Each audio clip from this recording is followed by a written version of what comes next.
Redemption of debenture निकाल दिया आप लोग।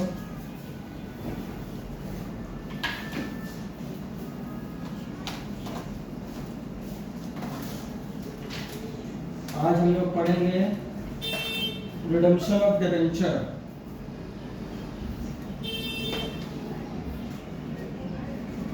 रिडम्पशन ऑफ डिबेंचर पढ़ेंगे जो कि बहुत ही इजी चैप्टर है, कुछ इसमें करना होगा नहीं, बस वापस जो हम लोग बाई बैक करेंगे उसी से रिलेटेड एंट्री कब पास करना है, कैसे करना है, वही चीजें हम लोग जानेंगे। देखो, redemption of debentures means discharging the liability of debentures by repayment of amount to the debenture holders or by converting the debentures into shares or new debentures। देखो, डिबेंचर जो हम लोग वापस लेंगे उसको जो रीपेमेंट करेंगे, डिबेंचर क्योंकि एक तरह का लोन होता है तो उसको वापस तो करना होगा ना, प्रिंसिपल अमाउंट। तो या तो पैसा देकर ले लेंगे या फिर न्यू शेयर्स कंपनी का इशू करके उसको ले सकते हैं, या न्यू डिबेंचर्स इशू करके ले सकते हैं। ठीक है, तीन तरह। अब क्या है, debentures are normally redeemed according to the terms of issue इधर ऑन द ड्यू डेट और अर्लियर। डिबेंचर्स जो रिडीम्ड होता है उन लोगों के टर्म्स एंड कंडीशंस में लिखा रहता है, या तो ड्यू डेट के दिन होगा या उससे पहले होगा। ठीक है। दूसरी बात, रिडीम्ड जो होता है, एक होता है इंस्टॉलमेंट्स में थोड़ा थोड़ा करके, जैसे 10 लाख का है तो एक साल में 2 लाख, एक साल में 1 लाख, एक साल में 3 लाख, ऐसे करके भी होता है, या फिर एक यूनिफॉर्म वैल्यू 2-2 लाख करके भी होता है। और दूसरा मेथड है जो कि लमसम में एक ही बार बोल देगा कि 5 साल बाद तुमको मिल जाएगा, एक ही बार 5 साल में उसको मिल जाएगा। ठीक है। ईयर का एंड देता है ना हमेशा रिडम्पशन। हाँ? या ईयर का एंड, ड्यू डेट या उससे पहले। ठीक है, ड्यू डेट अगर ईयर का एंड है उसमें भी कर सकता है, उससे पहले भी कर बहुत सकता सारे क्वेश्चन में 30 जुलाई ये से लिखा है। रहता तो है। लिखा रहता है तो उसी दिन करेंगे, उसी दिन हो रहा है। तो इसमें कुछ एक्स्ट्रा मसला नहीं होगा ना लॉस निकालने में, लॉस और नहीं, अभी तुमको कुछ नहीं बताया गया उसके बारे में। नहीं पीछे तो था इसी तो में। जब वो आएगा तब इस पहले। चैप्टर का नहीं, पीछे चैप्टर का। हाँ? पीछे चैप्टर का ना पीछे क्वेश्चन है। इशू ऑफ शेयर्स है। इशू ऑफ शेयर्स ही हम डिबेंचर का बात कर तो रहे हैं। वो उसमें डिबेंचर निकालने के का है ना, बीच में भी ये बता रहे हैं, रिडम्पशन ऑफ डिबेंचर का वहाँ पे बता रहा है कि हाँ इस तारीख को वो रिडीम करेगा। हाँ। तो वही तो दे दिया हुआ डेट, वो उससे पहले भी कर सकता है, उसमें तो क्या उसमें इशू? कुछ नहीं, हम लोगों ने लॉस जो हम लोग जब तक बोलेगा नहीं तो तुम कहाँ से जानोगी भाई? वहाँ पर ड्यू डेट दे दिया है 30 मार्च, अब फिर वहाँ पर देगा ना कि हाँ भाई ये 30 जनवरी को ही कर दिया है। जब तक वो देगा नहीं तो हमको कैसे पता चलेगा कि वो पहले कर दिया है?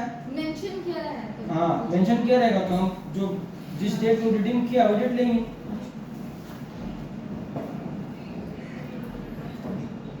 अब डिबेंचर्स जो है ओपन मार्केट से भी परचेज किया जाता है। ओपन मार्केट मतलब जैसे कि स्टॉक एक्सचेंज से। ठीक है, उसमें क्या होता है कभी कभी कि रेट जब कम होता है तो क्योंकि कंपनी वाले लोग का नजर रहता है ये सब में। ठीक है, जैसे एक बिजनेस है स्टॉक ट्रेडिंग, तो उसको अगर पता चला कि हाँ मेरा डिबेंचर कोई बेच रहा है, जैसे कि रिडीम का उसका टर्म्स एंड कंडीशंस था प्रीमियम में या पार वैल्यू में। पार वैल्यू 100 रुपया है, प्रीमियम मान लो 20 रुपये एक्स्ट्रा देके वो करता, लेकिन किसी को जरूरत पड़ गया वो बेच रहा है तो डिस्काउंट में वो बेच रहा है, तो वो तो ये फायदा उठाएगा ना कि हाँ चलो मेरा पैसा बच जाएगा, हम इसको खरीद लेते हैं। अब वो खरीद के या तो कैंसिल करें या फिर इसको इन्वेस्ट कर दे, वो उसका मर्जी है, जैसा बोलेगा वैसा करेंगे। देखो, time of redemption, debentures are normally redeemed on the due date. A company may also, if authorized by its articles of association and terms of issue, redeem the debentures before the due date in installments। ठीक है, generally वो due date में redeem होता है, लेकिन articles of association में उसका अगर ऑथराइज है वो ड्यू डेट से पहले भी रिडीम कर सकता है, जैसे ओपन मार्केट में ओपन मार्केट से खरीद लेगा वो, तो वो भी रिडम्पशन ही होता है। वो डायरेक्ट उससे नहीं खरीदा, स्टॉक ऑफ एक्सचेंज के जरिए खरीद लिया वो। अब है amount of redemption of debenture. देखो amount of redemption of debenture क्या है कि फेस वैल्यू में भी रिडीम होता है, प्रीमियम में भी रिडीम होता है। ओपन मार्केट से खरीदता है जनरली तभी जब उसको कुछ फायदा होगा कि हाँ भाई सस्ता में मिल गया उठा लो, उसको भी रिडम्पशन ही बोलते हैं। ठीक है, अब ये मत समझना कि वो स्टॉक एक्सचेंज से ले रहा है तो वो उसको नया मिल रहा है, खरीद रहा है, वो रिडीम हो रहा है। वो अपने ही वो डिबेंचर खरीद रहे हैं हाँ कम रेट। हाँ। अब देखो sources of redemption of debenture.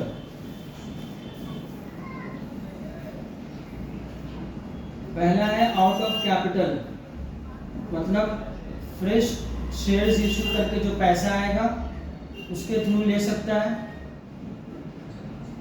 सारा कंपनी किसी को भी डिबेंचर रिडम्पशन रिजर्व क्रिएट करने का जरूरत नहीं है सिवाय अनलिस्टेड कंपनी के।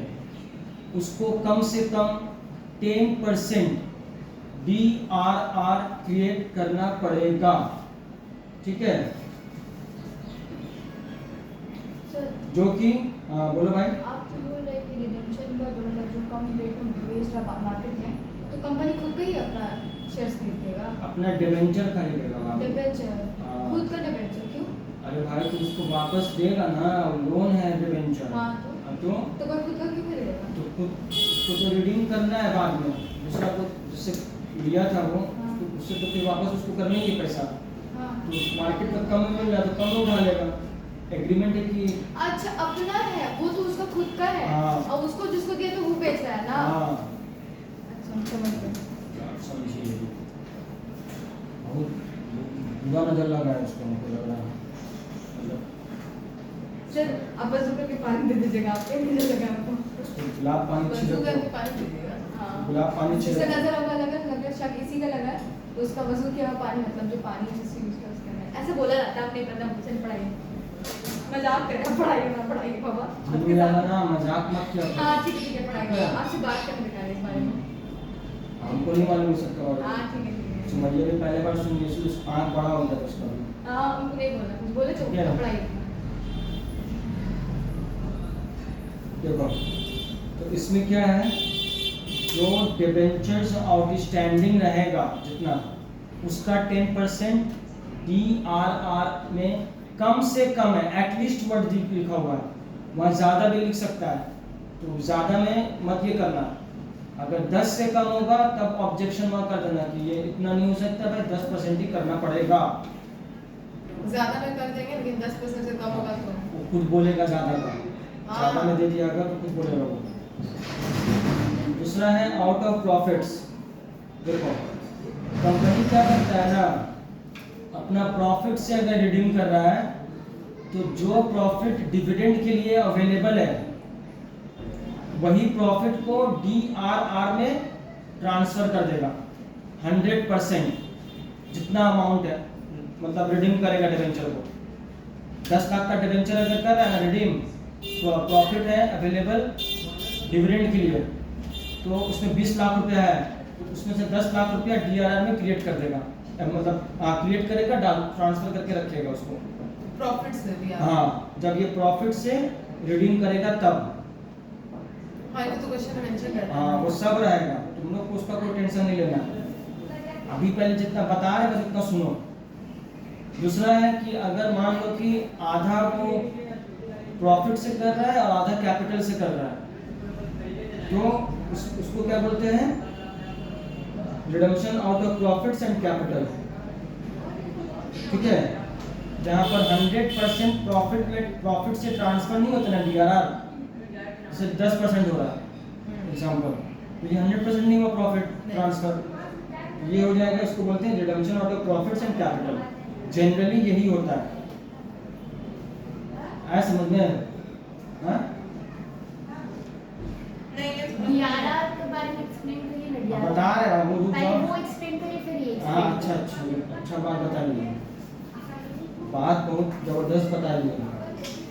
देखो डिबेंचर रिडम्पशन रिजर्व जो है वो एक रिजर्व है जो प्रॉफिट अवेलेबल है डिविडेंड पे करने के लिए, ठीक है। जैसे प्रॉफिट एंड लॉस अकाउंट लिखा रहता है तो वो हो गया।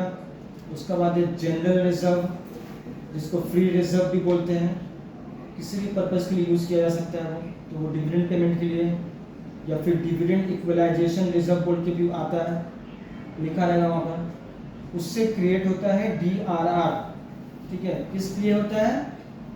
रिडम्पशन ऑफ डिबेंचर्स के लिए। मतलब रखा रहता है कि हाँ। अगर मेरा डिबेंचर आया कम दाम पे मार्केट में तो हम ले लेंगे, ठीक है ना। अरे वो सेट असाइड रख देगा, वो जितना हाँ, परसेंट वही तो बोलेगा बोले, वो रखा सुनो, रहेगा। रखा रहेगा। ये इसलिए होता है कि इन्वेस्टर्स लोग को डर होता है कि कहीं है ना कंपनी अगर बर्बाद हुआ तो पैसा अगर नहीं रखा रहेगा तो हम लोग को कहाँ से देगा ये, तो वो दिखाता है उसको कि देखो इतना पैसा हम साइड में रखे हुए हैं, तुम लोगों को डरने का कोई ज़रूरत नहीं है, ठीक है। बुरा वक्त आएगा तो उसमें से देंगे हाँ। तुमको। इसमें सिक्योरिटी प्रीमियम से डीआरआर नहीं नहीं। देंगे, सिर्फ general reserve statement of payments है। और डिविडेंड इक्वलाइजेशन रिजर्व जिससे डिविडेंड पेमेंट होता है, ये डिविडेंड इक्वलाइजेशन रिजर्व क्या है? बोले तो डिविडेंड पे करने के लिए जो रिजर्व होता है, ठीक है। ये एप्रोप्रिएशन ऑफ प्रॉफिट है और इसका पैसा सिर्फ dividend redemption sorry debenture redemption के लिए यूज। नींद आ रही हाँ? है, एसी बंद करिए रमी लग रहा तुमको नींद ना। आ रहा? एसी हाँ, तुमको नींद आ रहा है, तुम्हारा बदन में खून का कमी है, तुम खजूर और दूध का शेक पिया करो, ठीक है, बदन में जान आ जाएगा। हाँ, नहीं चाहिए, लाइट बंद करिए ना एसी। अरे भाई अरे बदन में खून का कमी है, गिर फिर जाएगी तो सब पिया करो, तो फिर मम्मी बोलेगी कि नन्ना चूजा कुछ कर दिया, नन्ना चूजा ऐसे ही पाती डूब रही है और सूख जाएगी। ये समझ कि मम्मी की डायलेक्ट से ही सूख जाएगी। देखो हाँ, बोल रहे थे डिबेंचर रिडम्पशन रिजर्व में जो पैसा डाला गया है ना वो सिर्फ डिबेंचर रिडीम करने के लिए ही यूटिलाइज हो सकता है और किसी भी चीज़ के लिए यूटिलाइज नहीं कर सकते उसको। अब देखो भाई यहाँ पर ये लंबा चौड़ा लिस्ट जो दिया है ये कि कौन कितना करेगा, ये नॉलेज के लिए पढ़ सकते हो, लेकिन इसका निचोड़ सिर्फ एक ही चीज पढ़ना है। सुनिए ना, हमको एक डाउट है, लाइक कि अगर हम बैंक से लोन लिए, ठीक है, तो उससे हम रिटर्न का पैसा तो कुछ होता नहीं है। हाँ? बैंक से हम लोन लिए तो उसमें तो हम नहीं कुछ करेंगे, हम तो नहीं दिए ना किसी को लोन जिसमें रीडिंग करे। डिबेंचर की पूछ रहे हैं, डिबेंचर भी तो लोन है ना। हाँ तो तो बैंक से भी तो लोन ही तो लिए तुम, हाँ। पैसा वापस नहीं करेगी उसको, हाँ, करेंगे। तो फिर रिडीम का मतलब क्या होता है? वापस करना। और हम तो कोलैटरल की जल्दी से ना करें, कोलैटरल सिक्योरिटी दे रहे हैं और प्लस इंटरेस्ट भी देना होगा किसको? बैंक को। हाँ, बैंक तो सिक्योरिटी लेगा। सिक्योरिटी को प्लस इंटरेस्ट भी देता है ना हाँ, तो फिर लोन दे के उसको क्या फायदा? समझ गया, समझ गया। आप बोले रीडिंग का मतलब उसको रिटर्न करना, हाँ, तो वो तो हम वैसे भी रिटर्न करेंगे। इसको आप रीडिंग का मतलब ये ना हुआ कि हम वापस बाय बैक कर रहे हैं। हाँ, तो पे कैसे करेंगे फिर? हम समझे नहीं फिर। अरे कहानी सुनाइए ये आप। बापू, पानी मार। कहानी अरे कहानी सुनाइए। कहानी इसमें कुछ सुनाने का नहीं इसमें है, है। इसको वर्ड का बता रहे हैं। अच्छा, बाय बैक का मतलब होता है कि वापस अपना सामान खरीद लेना। हाँ, वो डिबेंचर जब उसको इशू किया तो उसको सर्टिफिकेट दिया था, हाँ, अब वो उसको वापस लेगा पैसा देके, हाँ। फ्री में दे देगा उसको। लोन जिस तरह बैंक से लेते हैं ना, तो वैसे ये डिबेंचर है, हाँ। इसमें भी सिक्योर्ड होता है, अनसिक्योर्ड होता है। सब चीज तो बताए थे इशू अब का वो टाइम सब में। पता है सिक्योर सिक्योर्ड जो होता है तो लोग बोलता है कि हाँ ये एसेट सिक्योर्ड है, जब तक है ना तुम लोगों के मर्जी के बिना इसको नहीं बेच सकते हम। तो रिडेम्पशन का एक पीरियड होता है, उन लोगों को बता देता है कि हाँ भाई आप लोगों को इतने साल के बाद आपका पैसा मिल जाएगा, तब तक आप लोगों को इंटरेस्ट मिलेगा। तो सर अगर हम जिस दिन रीडिंग करेंगे, जैसे हम उसको पहले हम अपने डेट से पहले ही रीडिंग कर लिए, हाँ? ड्यू डेट जो था ना मेरा, कौन डेट? ड्यू डेट जो था ना, हाँ। उससे पहले ही हम अपने पैसे हाँ। लौटा दे दिए उसको, तो वहीं तक का इंटरेस्ट देंगे ना हम, जितना हाँ, तक जितना हाँ, पहले हाँ, दिए। हाँ। कि इंटरेस्ट का तो वही बोली है, अब वो उसका होता है ये। देखो अभी क्या है ना, सिस्टम बहुत सारा है। क्रेडिट कार्ड के बेसिस पे तुमको लोन मिल जाएगा, कुछ देना वाला नहीं पड़ेगा। मान लो SBI का कार्ड है, क्रेडिट कार्ड, तुम अच्छा कस्टमर हो, टाइमली पेमेंट कर रही हो, पहले देखेगा वो तुम्हारा अकाउंट है उसमें, तो तुमको वहाँ बोलेगा कि आपको 3 लाख तक आप लोन उठा सकती है। कुछ नहीं देना होगा, तुम्हारे अकाउंट में पैसा एक दिन में आ जाएगा, और सिर्फ अप्लाई कर देंगी, अकाउंट में पैसा आ गया। समझ में आया?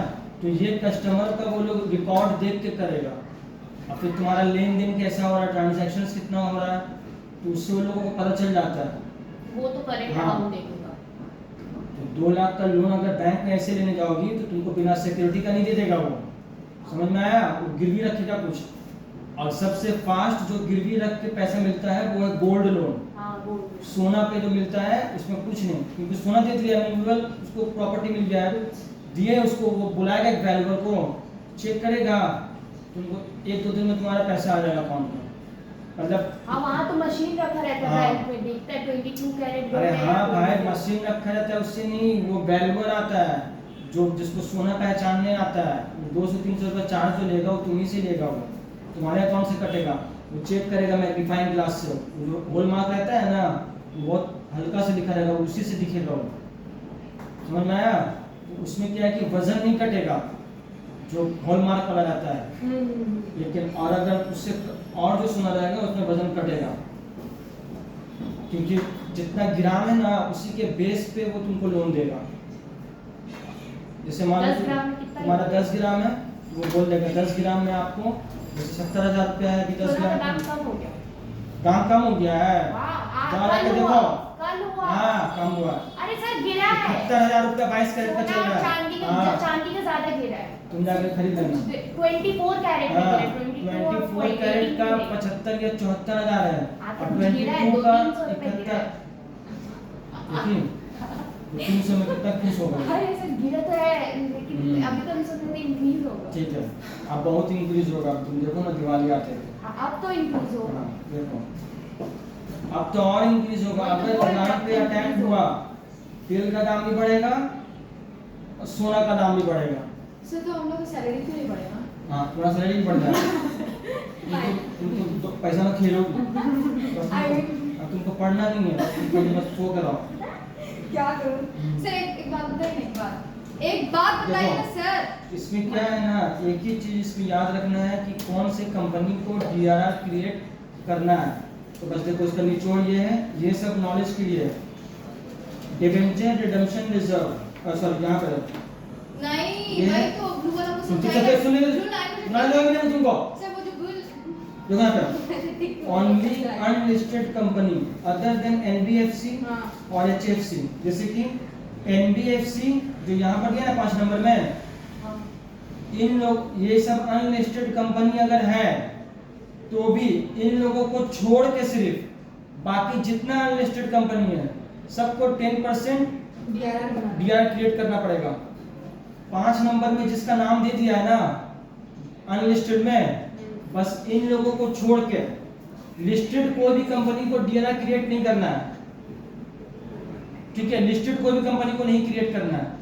अनलिस्टेड में 5 नंबर वाले को छोड़ के बाकी सब अनलिस्टेड को क्रिएट करना है, बस यही है। NBFCs और HFCs। हाँ, तो बोले तो यही 2 को छोड़ के यहाँ पे देख लो ये किससे रजिस्टर्ड रहेगा। तो RBI। सर कब से कह रहे, वो लोग को समझाइए ना बॉक्स कौन? 6 का जो बॉक्स है। ये हाँ। इसमें क्या बोल दिया जो तुमको समझ में नहीं आ रहा है? अपर In case of partly convertible debentures, amount shall be set aside to DRR for non-convert। मतलब एक होता है कन्वर्टेबल, हाँ। मतलब डिबेंचर्स के बदले में नया डिबेंचर्स या नया शेयर इशू करेगा, तो उसके लिए DRR क्रिएट नहीं होगा ये उस बनाना अमाउंट के लिए। out of- इसमें का बोल रहे थे नया फ्रेश शेयर्स के बदले। यहाँ पढ़ा रहे हैं, हाँ, तो पूछ रहे यहाँ दिख रहा है, हाँ। बस यही देखो अभी। तो अरे तो यही तो पार्ट है। हाँ, पढ़ाएंगे कहाँ, देखिए कहाँ पर सबका सब। हमको पता है आप यही पढ़ा रहे हैं। जो नॉन कन्वर्टेबल रहेगा, अगर मान लो जैसे 1 लाख का शेयर डिबेंचर है, जिसमें से 40,000 वो बोला है कि तुमको नया शेयर या डिबेंचर दे देंगे हम, ठीक है, तो उतना अमाउंट का DRR क्रिएट नहीं करेगा वो। जो नॉन कन्वर्टेबल है, जो कन्वर्ट नहीं हो सकता है, उतना वैल्यू का वो DRR क्रिएट करेगा। आगे समझ में? किसी को कुछ पूछना है? हैं? सर बंद कर देना इसे। बंद करते हैं। इसमें मतलब नॉन कन्वर्टेबल का वो DRR नहीं बनाते हैं? नॉन कन्वर्टेबल का नहीं बनाते नहीं। शास्त्री सर एक मैं बताएंगे नहीं मुझे ट्रिक पता है कि देखो, DRR क्रिएट करने का ये एंट्री है। रिजर्व कोई भी होता है या प्रॉफिट होता है, वो क्रेडिट होता है जिस समय क्रिएट करते हैं हम लोग। अब इससे इसमें पैसा ट्रांसफर कर रहे हैं तो ये डिक्रीज हो रहा है ना इसका वैल्यू, तो ये सारा डेबिट हो रहा है, और टू डिबेंचर रिडेम्पशन रिजर्व, ये रिजर्व क्रिएट हो रहा है, इसी के लिए इसको क्रिएट कर रहे हैं। सर हमेशा हम बैलेंस ऑफ स्टेटमेंट नहीं लिखेंगे, सरप्लस दैट इज ऐसे लगेगा। देखो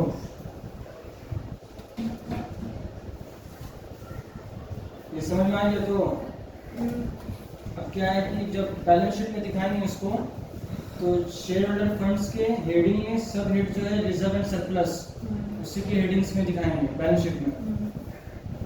और जब जितना अमाउंट का रिडीम्ड होगा उतना अमाउंट फिर वापस जनरल रिजर्व में ट्रांसफर हो जाएगा।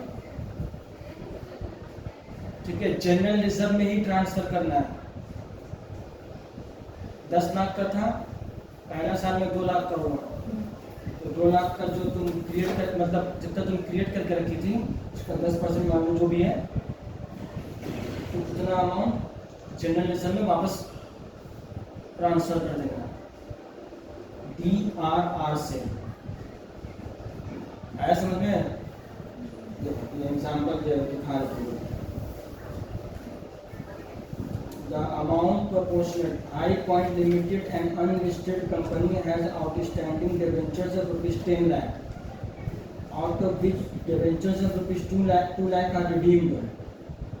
ठीक है, तो पहले तो इसको 10% कुछ बोलेगा नहीं, अनलिस्टेड कंपनी है तो 10% जो है हटा देना है DRR में। तो 10 लाख का 10% 1 लाख हुआ, DRR क्रिएट हो गया। अगर कुछ बोला नहीं है ना कि इसमें से क्रिएट करना है, तो स्टेटमेंट ऑफ PL में वहाँ पर लिख दो। And after redemption of debentures, अब मान लो कि 2 लाख रुपया रिडीम कर दिया, वापस कर दिया, क्योंकि तो 10% ही ना रिजर्व क्रिएट किया है, तो वही 2 लाख का 10% निकाल के जनरल रिजर्व में वापस से क्रिएट कर देना, वापस जनरल रिजर्व में ट्रांसफर कर देना। आया है समझ में? उसको इस बात कुछ भी नहीं समझ में आता मेरे है, को भी तो नहीं आया।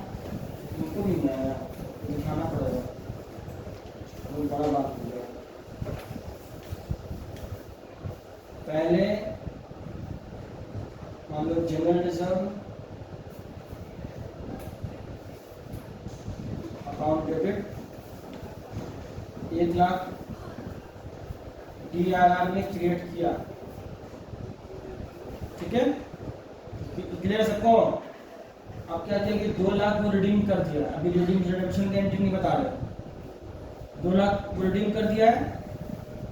अब हमको क्या करना होगा, क्योंकि ये 10 लाख का 10% ना किया है, तो 2 लाख जो रिडीम हुआ है उसका 10% 20,000 तो होगा, बस इसका उल्टा कर देंगे।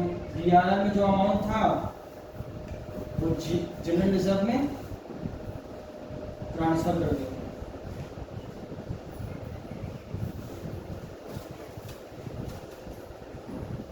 आ गया समझ में? वो 2 लाख रिटर्न कर रहा है ना, तो हाँ। 20% फिर 10% उसको रख क्यों गया?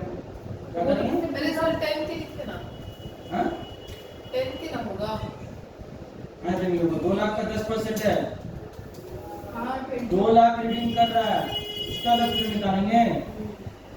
अब हम लोग DRR से जनरल अच्छा अच्छा हाँ ठीक है समझ गए।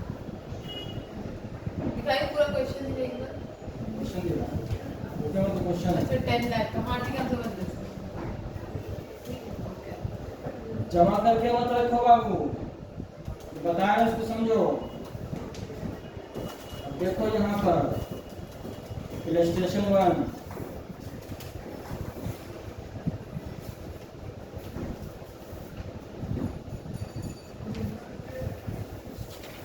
इलस्ट्रेशन 1 देखो, Nataraj limited and unlisted NBFC sorry non NBFC है company has outstanding 10,007% debentures ₹100 each, मतलब 10 लाख रुपए का डिबेंचर है।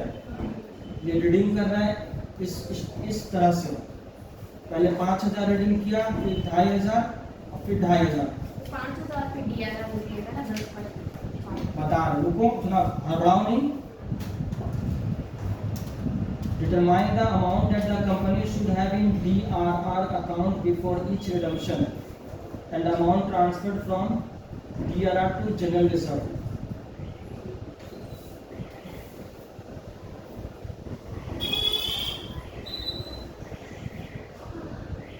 दो 2019 में आउटस्टैंडिंग था 10 लाख रुपया। अब तुम स्क्रीन में मत देखो, बुक में देखो तुम।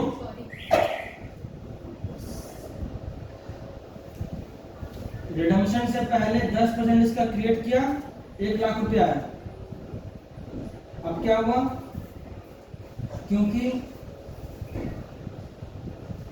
ये क्रिएट कर दिया, जो पहला वाला जो एंट्री करना था जनरल रिजर्व टू DRR, उसपे भी 10% गिरे थे। हाँ 1 लाख दिखाए थे।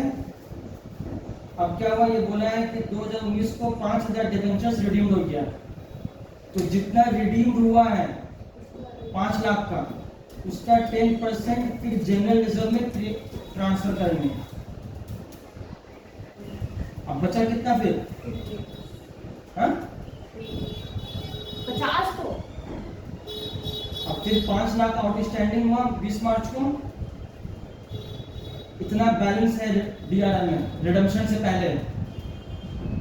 अब इस साल में 2,500 डिबेंचर रिडीम हुआ है, 2,500 का मतलब हो गया 2.5 लाख का, 5 इसका लाख 10% हो गया 25,000 रुपया। बचा कितना,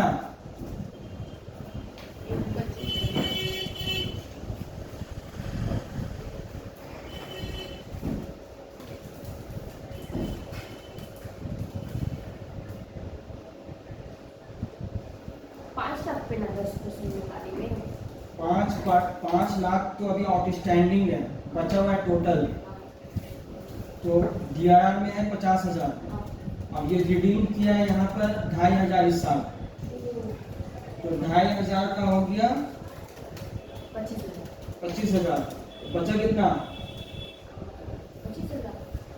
अब लास्ट में फिर 2.5 लाख का आउटस्टैंडिंग है, और इतना बचा हुआ था रिडीम कर दिया, तो उसको फिर जो बचा हुआ था वो भी जर्नलिज्म में ट्रांसफर कर दिया, एंड में खत्म हो गया पैसा जर्नलिज्म DRR का। सर टोटल पे पहले टोटल पे क्रिएट करेंगे, हाँ। उसके बाद जैसे जैसे रिड्यूस हाँ। करेंगे वैसे वैसे हाँ ट्रांसफर हाँ हाँ हाँ, आगे समझ में। अब ये तुम्हारा सर जुबान नहीं लेकिन खुल रहा है ना, ये तो बताइए कि हम लोग जर्नलिज्म में क्यों ट्रांसफर करते हैं उसको? अब तो ये रूल है कि बस पैसे वापस कर दो, उसकी यूटिलाइज नहीं ना किया हम लोग, अब जिसमें से निकाले तो उसको वापस कर दिया। क्या पढ़ाई ना कुछ नहीं। अभी कुछ पूछना है कि नाश्ता नाश्ता बड़ा बनाना है रखना है, आपसे पूछना है एक ही बार 2 महीना के बाद फिर बताएंगे नहीं, बता दे रहे फिर हम ताकत आने पढ़ाएगा आदमी को, आप पूछे कि 2 महीना 3 महीने के बाद, जैसे लगता है कि पढ़ाई में तमाशा कर लिया। पढ़ाई ना बोल तो दिया पढ़ा तो दी है, ठीक है। अब आप यहीं तक रहने को, क्योंकि दूसरा दिन तो ये बताएंगे चैप्टर कंप्लीट हो जाएगा, 11 आए और जब अभी खोज होगा तो बस खत्म होना सब शुरू हो जाएगा। हम लोग खत्म ही है। अब बेटा तो हम लोग को इतना दिन से कैलसी चला